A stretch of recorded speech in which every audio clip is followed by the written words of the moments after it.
we did some investigation this afternoon as to why cylinder 1 would randomly fire and sometimes not fire.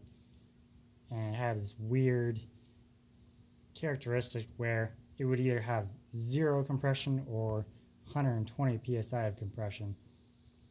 So we decided to take it apart, and we found out it had a bad muffler bearing. On the exhaust side here, there's a bearing that holds the end of the rotary valve, and it was completely shot. All the balls were all over the place. So it goes down in here and slots in at the end, as you can see.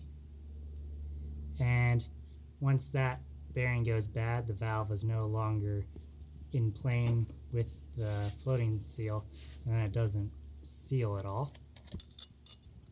So it goes together like this normally.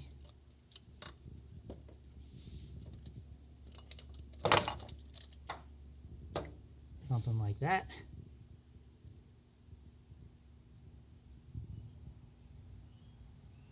And then it just spins, and that does your 4-stroke cycle.